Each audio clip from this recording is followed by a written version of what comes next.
Olá, está começando mais um Literoucos, o programa que fala sobre a vida, que fala sobre literatura, que fala sobre arte, história, política.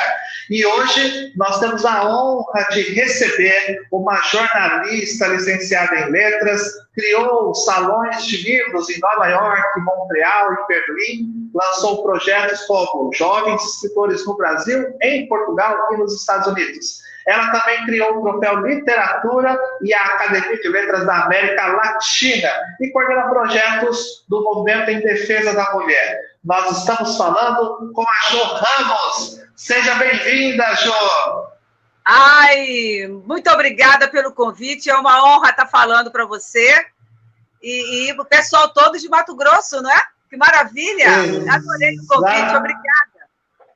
Exatamente, o nosso programa está ao ar pelo canal número 8 da Top Cabo, TW Speed, pelo Facebook da Top Cabo e depois vira podcast. Nós estamos muito felizes e honrados por você estar aqui conosco.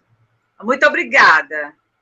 E a gente sempre começa o nosso programa com uma pergunta bem chave. O que é literatura para você? Literatura para mim é tudo. Porque a vida, se você não lê, você não consegue seguir em frente. O livro, ele é como um amuleto para a vida inteira da pessoa. E tudo está no livro. Você tem livro para todas as questões da sua vida pessoal, das resoluções políticas dos países, do mundo. Você tem tudo ali. O livro é o universo, é o universo. Sem o livro é impossível viver, não tem como. E eu fico com muita pena de quem não lê. Eu tenho muita pena de quem não lê. Que interessante. O nosso programa, Jo, ele sempre tem uma pegada um pouquinho assim, a gente quer trazer um pouquinho sempre do nosso entrevistado, às vezes com algumas provocações de falas de personalidades, né? Mas, assim, eu fiquei muito curioso quando eu peguei o teu currículo, porque eu vi que você tem vários livros escritos, né, voltados à questão da violência contra a mulher. Então, tem o livro Violência contra a Mulher, Dê um Basta, A Mulher e Seus Direitos, né? E eu queria saber como que você se envolveu nessa nuance. Sim, eu sou jornalista e trabalhei muito tempo em jornais. E daí eu tive o conhecimento do que acontecia no Brasil, não é? Que era uma coisa que ninguém falava sobre isso. Há 20 anos atrás era muito difícil uma mulher vir a qualquer lugar, dar uma entrevista sobre o que se passava com ela, sobre as atrocidades sofridas por ela. Era muito difícil. Então, há 20 anos atrás, vendo o número estupendo de mulheres que eram assassinadas já há 20 anos atrás, eu disse, como é que as pessoas não estão discutindo isso nas TVs, nas casas, nas redes sociais, que já existia um pouco menor, né, com menos ênfase nas redes sociais, mas já existia. Então, eu perguntava para mim por que as pessoas não estavam falando sobre isso. Então, eu resolvi falar sobre isso e resolvi publicar o primeiro livro, que foi sobre violência contra mulheres no Brasil. O que fazer com isso? Então, foi o primeiro insight que eu tive. E depois eu criei o grupo Movimento de Defesa da Mulher, para denunciar toda a violência que era feita contra a mulher, que chegava até mim, através de e-mails, através de informações de grupos de pessoas. Então, foi assim que eu comecei essa caminhada na tentativa de alertar a sociedade brasileira adormecida para essa questão. Há 25 anos atrás, você não encontrava uma mulher que quisesse dar entrevista para falar sobre o que tinha sofrido. Então, acho bacana que hoje muitas mulheres estão se pronunciando, estão se colocando sem vergonha, sem esse medo, né? sem o estereótipo machista de não se expor. Eu acho que é um momento que a gente tem mais que se expor, porque você falando sobre essa dor, ela incomoda mais. Foi assim que eu comecei. Ô, Jô, você está agora no Rio ou você está fora do país? Eu estou no Brasil. Você está no Brasil. Estou no Brasil. Estou no Rio. E quando... Não consegui sair mais depois da pandemia, não tem como sair. Não tem, né? Mas, assim, quando você fala da violência, que você falou, né? A violência contra a mulher no Brasil, você acha que existe uma diferença? Ou o Brasil, ele é recorde? Eu não sei se, só por curiosidade. A violência contra a mulher no Brasil, ela é mais forte do que em outros países? Ou tá tudo igual? Como é que tá isso, João? Você que não, disse dos Estados Unidos, Portugal... A violência contra a mulher, ela é uma praga no mundo inteiro, ela é generalizada. Para você ter uma ideia, eu estive na Suíça e na Suécia, e a quantidade de mulheres que sofrem violência lá é incrível, é enorme. Então, a violência contra a mulher está em todas as camadas sociais e em todos os países, Europa e Estados Unidos. E não se falava muito, eu quero deixar bem claro isso, o avanço que a gente conseguiu nesses anos, e das pessoas conseguirem falar, das mulheres conseguirem denunciar esse cara. O que a gente já sofre no Brasil é a questão das mulheres não serem empoderadas ainda. Então, a denúncia fica mais difícil, porque essa mulher não tem para onde ir depois que denuncia esse agressor. Nós temos pouquíssimas casas casas-abrigos que deveriam ser construídas em cada cidade brasileira. A gente tem pouquíssimas casas para que essa mulher, depois da denúncia, seja acolhida. As políticas públicas para as mulheres está, inclusive, no momento muito fraco. Nós não temos nem sequer um ministério que realmente represente a mulher brasileira, principalmente nas questões feministas. E assim a gente vê que em qualquer parte do mundo a mulher sofre violência.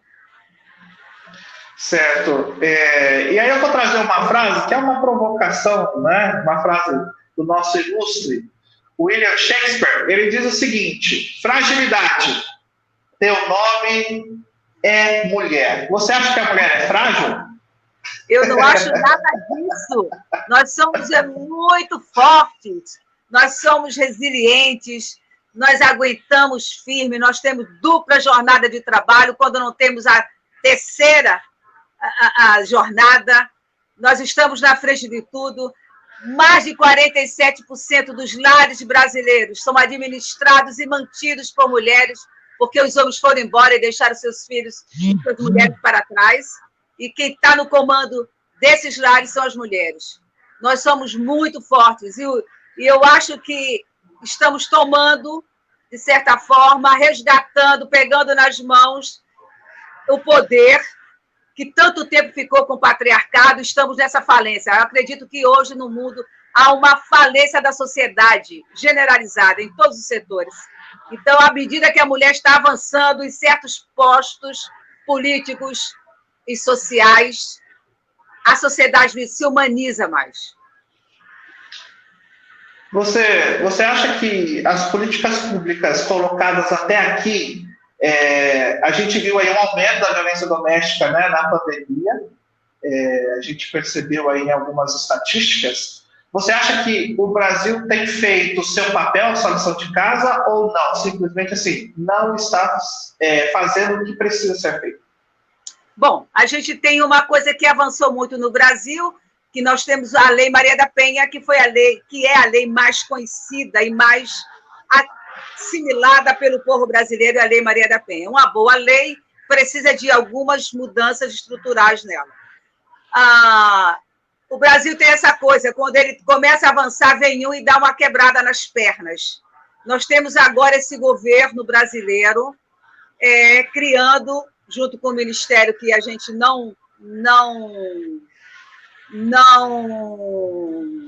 asseguramos, não legitimamos como nos representando, esse ministério que englobou a mulher ali dentro, acabou de criar uma lei obrigando a cada médico que recebe uma mulher estuprada, violentada, toda quebrada por um homem, esse médico é obrigado a denunciar esta mulher e este ato à polícia. A questão da violência contra a mulher não é um caso de polícia, é um caso de políticas públicas, coisa que falta no Brasil. Então, tudo agora está sendo levado para um lado totalmente... há um retrocesso nas nossas lutas. As mulheres estão sendo pisadas e tentando criar uma grande barreira, esse avanço que a gente já tinha criado da Lei Maria da Penha, aprofundando essa lei, criando casas-abrigos, criando núcleos de mulheres de resistência contra essa violência, dando apoio, porque toda casa-abrigo para essa mulher tem que ter o apoio psicológico, apoio social. Nós temos que empoderar essa mulher para que ela tenha como viver depois que faz a denúncia a este violador, a este agressor. Então, eu acho que, no momento, nós estamos muito ruins nessa questão de políticas públicas para as mulheres no Brasil. E eu vou trazer mais uma provocação, e eu estou gostando muito do bate-papo, porque a gente precisa falar sobre isso, né, Jô? Nós estamos muito felizes com a sua participação. Tem aí uma gama de conhecimento internacional, publicou livros voltados à violência, e aí eu vim trazer uma frase que é de uma feminista aí, que caiu em alguns vestibulares, da Simone de Beauvoir, né? Possivelmente você já ouviu falar dela. Ela diz o seguinte: ninguém nasce mulher, torna-se mulher. Por que ela quis dizer com isso, Jô? Você que é da militância aí. O que a Simone quis dizer, bom, isso tem várias leituras, não? Na minha leitura, o que ela quis dizer é que o processo de se tornar mulher é tão difícil e tão doloroso que você só vai compreender no processo de ser mulher. Na medida que você vai avançando e a maturidade vai sendo acessada por nós mulheres, na medida que a gente avança nas nossas lutas, na medida que a gente vai se preocupar com a representação política que fale sobre os nossos direitos, porque ser mulher é uma conquista diária e direitos são conquistados. Ninguém dá um direito de graça para ninguém. Os direitos das mulheres foram conquistados com muita luta. Então, eu acho que ela quis dar uma olhada e filosofar sobre isso, porque ela era uma filósofa muito maravilhosa, né? E tem o direito de colocar isso. Torna-se mulher. Você vai se tornando mulher na medida que vai crescendo, evoluindo, na medida que você vai adquirindo informações, na medida que você se engaja na luta pelos direitos. Aí é que eu acho que ela quis dar uma ideia, pelo menos a minha leitura seria essa. Uma leitura muito bonita, fiquei muito emocionado, realmente. A mulher passa por tantos desafios, né? Então, se tornar-se mulher é muito doloroso, muito bonito. Nós estamos conversando com a jornalista, licenciada em letras, que criou salões de livros em Nova York, Montreal e Berlim. Nós vamos falar sobre isso um pouquinho. Lançou projetos como Jovens Escritores no Brasil, em Portugal e nos Estados Unidos, e criou um troféu aí de literatura e Academia de Letras da América Latina. Lembrando que o nosso programa está ao vivo pelo Facebook da Top Cabo, pelo canal número 8 da TW Speed, e depois vira podcast. Jô, muito feliz pela discussão de hoje, e eu queria que você mostrasse para nós, antes de a gente engatar para as academias, engatar para os salões, o seu mais recente livro. Fala um pouquinho sobre esse projeto e como se deu, né, esse livro maravilhoso. Ok, esse aqui é o meu último livro, Rio de Janeiro, aqui, Rio de Janeiro, uma questão de políticas públicas. Esse livro, ele foi a minha tese de mestrado em Sociologia Urbana, que eu fiz aqui na UERJ, no Rio de Janeiro, e ele fala sobre a urbanização do Rio de Janeiro no período de Pereira Passos, e aqui eu já coloco a politização do solo urbano, não é? A politização dos grandes centros urbanos no Rio de Janeiro se deu no governo de Pereira Passos, quando os cortiços do centro do Rio de Janeiro foram todos abaixo. E essas pessoas que moravam ali muitos anos foram forçadas a formar, fora do grande circuito da cidade do Rio, do centro do Rio de Janeiro, as primeiras favelas brasileiras. É o surgimento das grandes primeiras favelas com a politização do solo, a não democratização do solo urbano. Daí veio a formação das primeiras favelas no Rio de Janeiro. Esse é o meu último livro.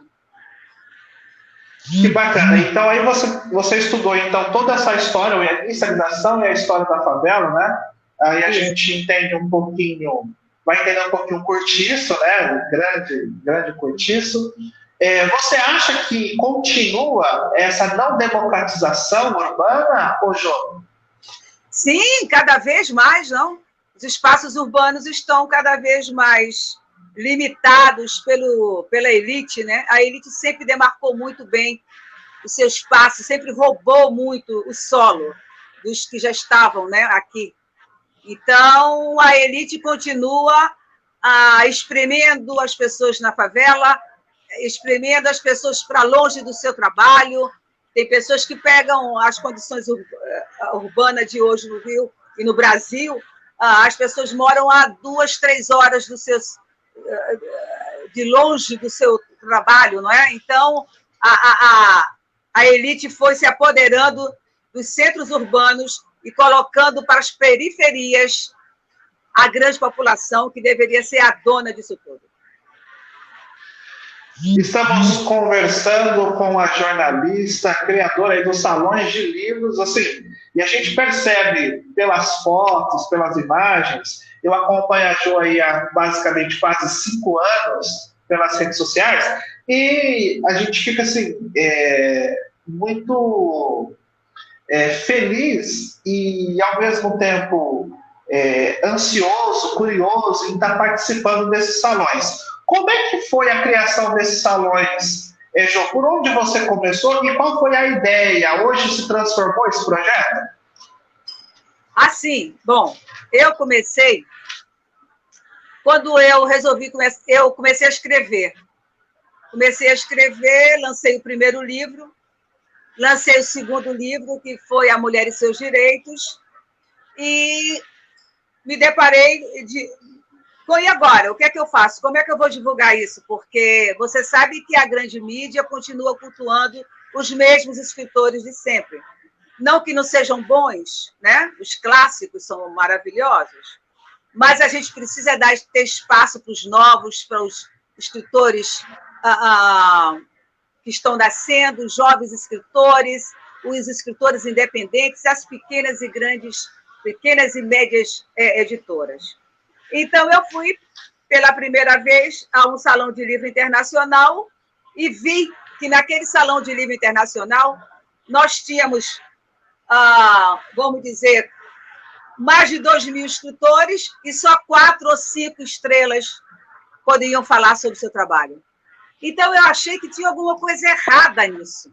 Então, a ideia de criar o salão, exatamente o salão, ele não compete com bienais, nem com feiras de livros internacionais maravilhosas das grandes empresas multimilionárias.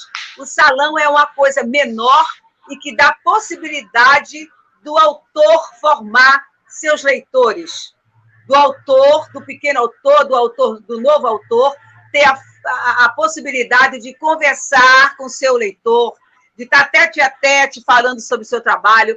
Onde ele vai ter essa chance? Em lugar nenhum. Eu nunca tive chance, eu e a maioria dos escritores, nas grandes bienais, nas grandes feiras, ou são todas... nós temos muitas figuras já carimbadas que vão estar ali e mais nada. Então, eu senti que precisava ter uma terceira via, que fosse a nossa, o nosso, junto com a rede social. Quando a rede social nasce uma avalanche nasce não, eles já existiam, esses escritores independentes, mas que não tinham onde se expressar. E aí você entra nas redes sociais e vê a produção literária criada, que você goste, que não goste. Claro que tem de tudo, não é? tem escritores mais para esse lado, mais para aquele lado, mas não importa, tem uma produção literária sendo efetivada e produzida que não tinha voz, que não tinha visibilidade. Então, o meu salão de livro, esse pequeno salão de livro que eu crio, onde eu vou dentro das livrarias, dentro dos hotéis internacionais, dentro das bibliotecas, eu crio ambientes onde a gente possa, tete a tete, conversar com o nosso futuro leitor. É quase que uma... não é quase, é uma formação de plateia de leitores, porque era isso que estava faltando. Então, eu comecei a fazer o primeiro salão do livro que eu fiz, foi em Nova York, isso em 2013. De Nova York, eu fiz o Salão do Livro de Lisboa, o encontro com os escritores, que não foi nem Salão do Livro, a primeira vez que eu fui a Lisboa, eu fiz um encontro de escritores da língua portuguesa, lusófonos. E foi um sucesso, e comecei a criei o de Montreal, já estou no 7º de Nova York, no 7º de Portugal, Berlim estive lá uma vez, Rio, já fiz no Rio de Janeiro, estou fazendo esse ano em São Paulo virtual, porque estamos numa pandemia, evidentemente, e assim eu preciso expandir isso, continuo expandindo, eu estou indo para outros países, assim que acabar essa pandemia, que eu tenho certeza que ela vai acabar, e eu acho que é isso, a necessidade de colocar esses novos autores, dar visibilidade a eles e suas produções literárias. Essa é a grande missão dos salões de livros. E é muito bacana. Esses dias eu até estava falando com alguns membros da Academia de Letras aqui da nossa cidade, a qual faço parte, eu estava falando sobre o seu trabalho, né? Assim que eu divulguei, falei que o seu trabalho é belíssimo, as premiações são belíssimas, né? Principalmente no Rio de Janeiro, e que quem, né, puder realmente participar, vale a pena para conhecer também outros escritores, entrar em contato com outras culturas, né? Isso é maravilhoso. Agora, o Troféu Literatura. Eu sei que todo ano há essa premiação. Também, como é que foi esse processo? E você, na frente dele, você acha que a narrativa, a literatura brasileira evoluiu ou não? Continuamos naquela tendência mais do século XX? Eu acho que evoluiu, sim. Porque eu sou democrática, eu acho que todo mundo tem que escrever. Se você escreve mal hoje, faz o primeiro, o segundo, o terceiro, lá no quinto, no sexto, já está escrevendo melhor. Eu acho que a gente tem que deixar de ficar muito elitista nessas questões, entendeu? Porque quando a gente elitiza demais, a gente exige que o outro tenha um conhecimento que nem foi dado, porque o Brasil não liga a mínima para a educação. Então, a gente ainda tem um público que faz livros sem ter tido essa experiência, sem ter sido incentivada a escrever no Brasil tão deficiente na área da educação. Então, eu acho que os salões realmente é um grande barato para isso. E também acho o seguinte, bom, esse troféu literatura, na verdade, é um incentivo, é mais um caminho para dar visibilidade aos novos autores, aos autores independentes. Obviamente que o troféu não é escolhido por mim, até porque eu tenho uma editora, e isso não seria ético, não é? Escolher esses vencedores. Então, eu tenho de 5 a 6 professores de universidades de literatura que me ajudam na escolha. Não me ajudam, na verdade, eles escolhem os vencedores de cada ano. Então, isso é mais um incentivo. A gente está precisando de incentivo, a gente está precisando de que alguém diga, olha, que bacana, vai, segue em frente. Eu não vou dizer que a gente está premiando as grandes obras literárias do século XXI e possivelmente do XXII, que vai vir, não estamos falando sobre isso. Nós estamos falando sobre dar um afago, afeto. O Salão do Livro, tanto quanto o troféu, é um abraço afetuoso no autor que a gente tenta dar. Eu acho que é isso. Que legal. E a gente precisa, né, de mais premiações assim. A gente está tendo assim, várias polêmicas nas premiações do Jabuti, né? A gente percebe que todo ano sai alguma movimentação de uma crítica muito contundente, estão premiando apenas sempre os mesmos, né? Ou que os mais famosos, e não estão realmente abrindo aí as portas aos novos escritores. E a gente fica muito feliz pelo seu trabalho. E agora vamos falar das academias. Você acha que as academias hoje, elas estão distantes do público, Jô, ou não? Bom, as academias, a Academia Brasileira de Letra, a oficial, está muito distante, né? Eu acho que ninguém vai à tarde tomar aquele chazinho ali, chá das 5, com aqueles né, tão premiados escritores, clássicos já brasileiros. Não acho que haja essa proximidade. Mas eu acho bacana, sabe uma coisa? Que antes eu até ficava um pouco assim, pensando se isso era necessário. Hoje existe uma série de academias em vários estados, em várias cidades, que também é mais um caminho para afagar esse autor, esse novo autor, esse autor jovem. Eu acho que é bacana. Eu não vou discutir aqui o merecimento disso, nem sei lá, as qualidades que deveriam ter ou não ter isso. Só o fato delas existirem e o esforço para agregar esses escritores, o esforço para fazer a sua festinha, chamar o povo para ir. Essas academias que atuam nos estados, lá na periferia, onde ninguém nunca foi na Academia Brasileira de Letras, nem foi convidado, nem sabe que existe. Essas academias cumprem uma função muito boa.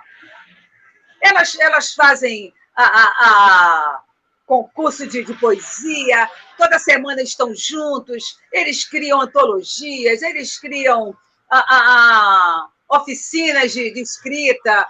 Deixa criar, deixa fazer isso mesmo. A gente está querendo espalhar as coisas. Quem faz a peneira depois que isso tudo rola é o leitor, quando ele está muito bem preparado para isso. Então, nós estamos num país, ainda não temos esse leitor tão preparado para fazer essa filtragem dos melhores escritores, dos melhores roteiros. Não, acho que não estamos nessa coisa. Nós estamos criando esses leitores para que, no futuro, com um embasamento e uma crítica literária, porque a crítica literária só vem da medida em que você começa a ler. Você tem que ler. Você tem que ler livros para poder ter uma visão e um discernimento se esse livro é melhor do que esse. Então, até a gente ter isso, a gente não tem isso ainda, tenho certeza que não temos.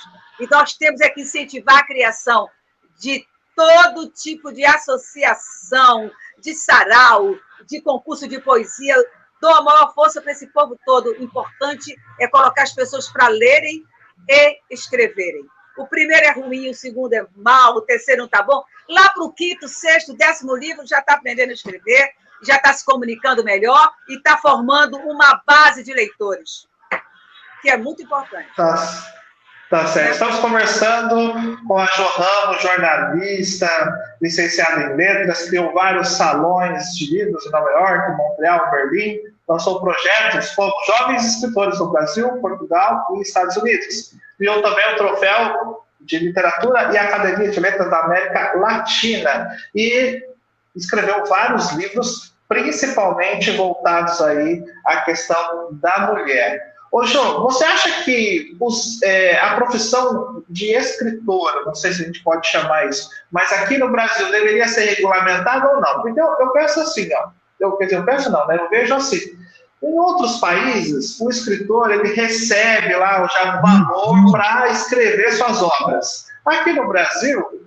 se ele ou não pagar para publicar, ou não foi escolhido aí para uma tradicional, raramente ele tem um retorno dessa escrita, né? Então, mesmo se for para tradicional, ele só vai receber se ele vender, por exemplo, se for feita a venda. Enquanto em outros países, o cara ainda está no rascunho e já está recebendo valores para continuar a escrita. O que você acha disso, você que visita outros países, conhecem, né, diferentes realidades? Você acha que a profissão de escritor tinha que ser regulamentada ou isso não tem nada a ver? Eu acho que é importante ter a profissão de escritor, sim. Agora, o que nós temos é uma realidade bem longe disso, porque o escritor brasileiro, em sua grande maioria, ele trabalha. Ele tem que ter uma sua fonte de renda. Se a gente não tem um público, se a gente não tem um público que compre livros, os leitores não estão comprando livro. A gente vende esse livro no Brasil. Mas a gente ainda não pode dizer que o autor, que a maioria dos autores podem viver da renda, da venda dos seus livros. Essa é uma realidade. A realidade brasileira ainda não dá ao autor essa condição. Então, o autor tem que continuar trabalhando em 2, 3 empregos, escrever à noite, escrever sábado, domingo. Não dá para dizer que temos essa possibilidade no momento. Eu acho que no futuro, né, a gente trabalhando bem, a educação fluindo no país, as escolas funcionando bem, não é? Uma boa educação para as crianças, formando esses leitores. Aí sim a gente pode chegar e falar que um autor que não seja os 3 ou 4, 5 nomes brasileiros que vivem e dizem e podem viver de literatura, não é? Que isso seja ampliado para outros que por enquanto não podem. Então, eu acho que isso é uma questão mesmo, passa mais pela questão da educação brasileira do que até pelo ser profissão ou não. Eu acho que deveria ser uma profissão, e é uma profissão, para muitos, mas para a maioria ainda não é. Certo. E agora, juntando as suas duas habilidades, como você enxerga o papel da mulher na literatura hoje? Já que você fala da mulher, e você fala de literatura. Como é que você enxerga o papel da mulher na literatura hoje? Melhorou muito o papel dela? Nossa, melhorou muito, muito, muito, muito. A gente vê hoje muitas mulheres escrevendo. Você vai em qualquer evento literário, a maioria mulheres lá. Estamos em todas. Isso é verdade. Não, e tem um movimento maravilhoso de mulheres negras na literatura brasileira, que é fantástico. Eu acho que estamos indo bem nesse sentido. Falando em escritores negros, nós fizemos um programa alguns meses atrás, especialmente com as escritoras negras que precisavam ser, né, mais reconhecidas. Então, foi muito bacana o programa. Estamos conversando e já estamos caminhando para o final da nossa entrevista. Jo Ramos, com a jornalista, criadora de salões. Gente, é lindo. E também eu conheci alguns que já foram no salão e falam assim, a experiência é magnífica, vale a pena. E acompanhar a Jo também vale a pena, porque a gente fica também já, como se diz, vendo os autores de outras regiões, escritores de outras regiões, conhecendo o trabalho de outras pessoas, e isso é maravilhoso. Para você ver como a rede social, ela, assim, mesmo distante, aproxima tanta gente, né? E a gente fica muito feliz com isso, que ainda tem a Jo, que está ali na frente com esses projetos. Jo, agora a gente vai para aquele momento que a gente fala que indique um livro de uma forma diferente. Eu não sei se você tem um livro aí que você goste muito, que você queira indicar. Pode ser seu, pode ser de outra pessoa, não tem problema. Mas tem gente que canta, tem gente que recita, tem gente que lê um pedacinho da obra. Qual o livro que você indicaria para nós hoje?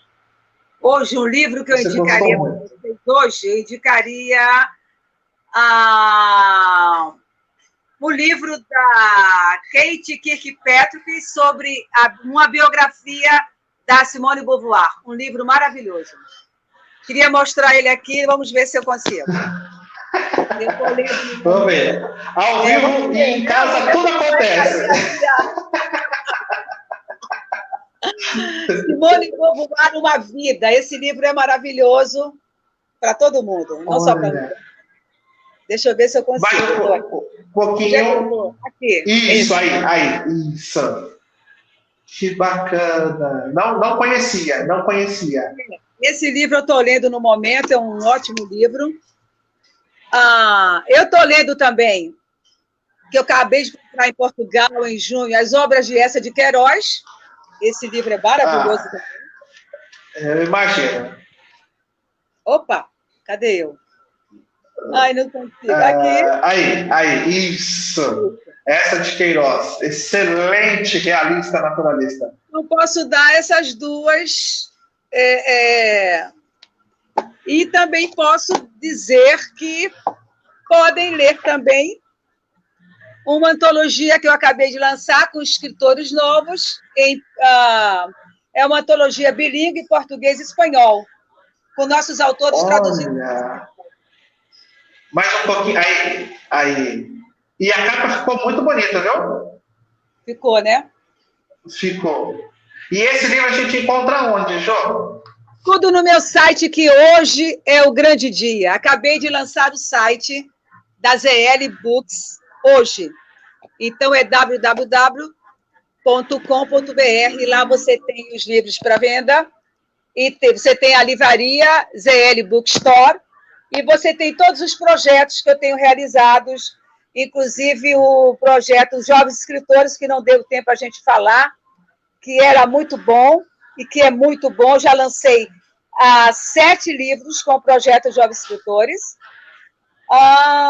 4 no Brasil e 1 nos Estados Unidos e 2 em Lisboa e 4 no Brasil. Esse projeto Jovens Escritores, tem um tempinho aí ainda? Claro. Tudo que é bom pode ser falado. É uma coisa muito interessante. É um projeto que eu faço para crianças de 6 a 14, 15, que já não é mais tão criança, mas é infanto-juvenil. Vai de 6 até 15, 16 anos. Então, é um projeto que eu faço, que eu dou para a sociedade. É bancado por mim. Não tem nenhuma empresa que banque esse projeto, eu banco sozinha. Então, já fiz 3 vezes no Brasil e fiz em Portugal com filhos de imigrantes da Ucrânia, União Soviética, Cabo Verde, Moçambique, Brasil, Angola, uma escola multicultural que tem em Portugal. Maravilhoso o trabalho foi lá. Já fiz 2 vezes nos Estados Unidos com filhos de imigrantes brasileiros nos Estados Unidos. Eu queria só te mostrar, mas eu não sei onde é que está, não sei se está aqui, pelo menos a capa, Filhos do Mundo.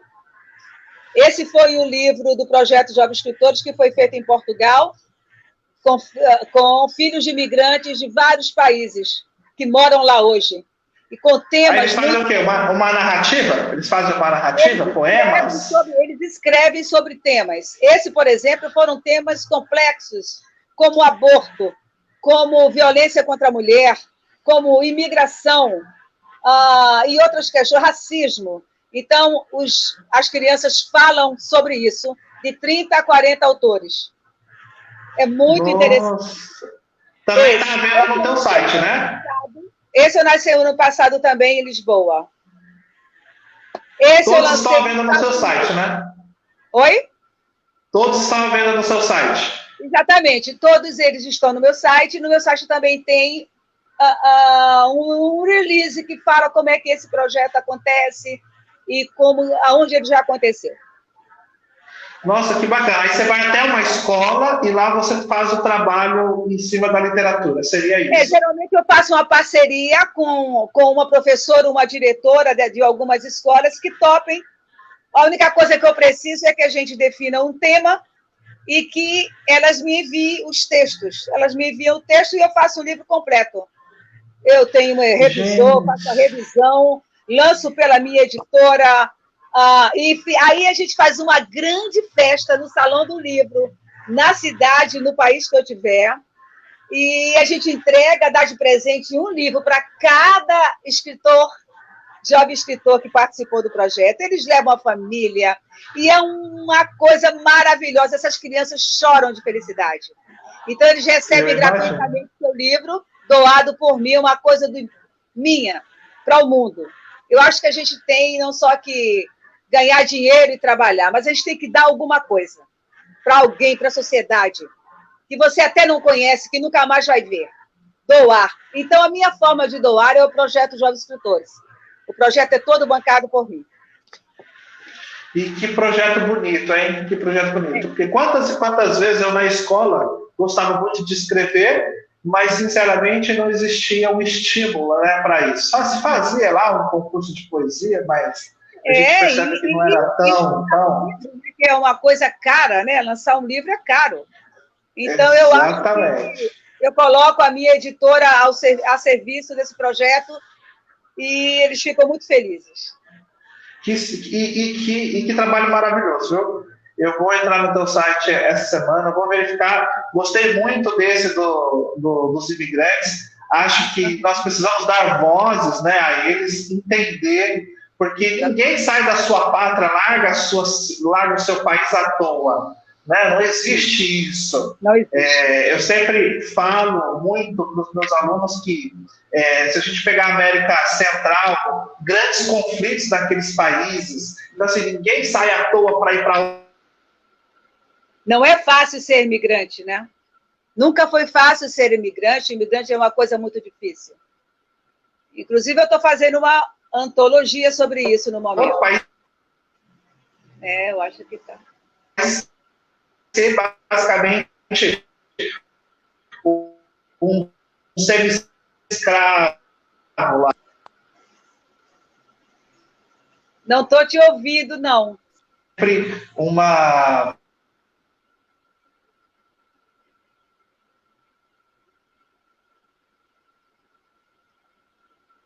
Caiu. Oi, caiu? Acho que caiu. Caiu? Voltou? Não, nós estamos ao vivo ainda. Ah, tá. Ao vivo acontece de tudo. Mas olha só, eu agradeço muito a sua presença. A gente obrigada, Alex. Fica muito feliz com o seu trabalho. E a gente espera que você continue muito com isso. E eu vou te dar aí um minutinho para você finalizar esse grande programa de hoje. Obrigada. Eu quero agradecer, Alex, pelo convite. Foi muito produtivo, foi muito legal, foi bacana a gente conversar um pouquinho sobre livros e sobre ações literárias. E eu quero dizer que hoje eu estou lançando também, não é, o site www.zlbooks.com.br, com todos os projetos lá. Os 11 anos porque já existimos desde 2002, então estamos há 11 anos já no mercado, fazendo vários trabalhos. E eu quero só agradecer essa chance e até breve. Um abraço a todos e leiam muito. Eu que agradeço, peço desculpas aí porque caiu, fez alguma instabilidade, mas programa em casa, a gente fala, é assim mesmo, a gente sempre faz no estúdio, mas por causa da pandemia nós estamos fazendo em casa. Novos tempos, Mas ó, depois vira o podcast e depois estará disponível nas redes sociais. Já está lá no Facebook da Top Cap. Tá bom? Muito obrigado, João. Obrigada. Continue com esse trabalho belíssimo. Obrigada. E, você tem um desafio grande esse ano aí, né? Que é a questão das eleições municipais, né? O Rio de Janeiro precisa dar uma girada, uma guinada aí, né? Estamos no limite. Então, e você que acompanhou o nosso programa, agradeço muito, desculpe aí pela instabilidade, nós estamos em casa, isso acontece, e assista mais uma vez pelo Facebook da Top Cabo e também pelos podcasts. Muito obrigado, Literocos, até a próxima. Tchau.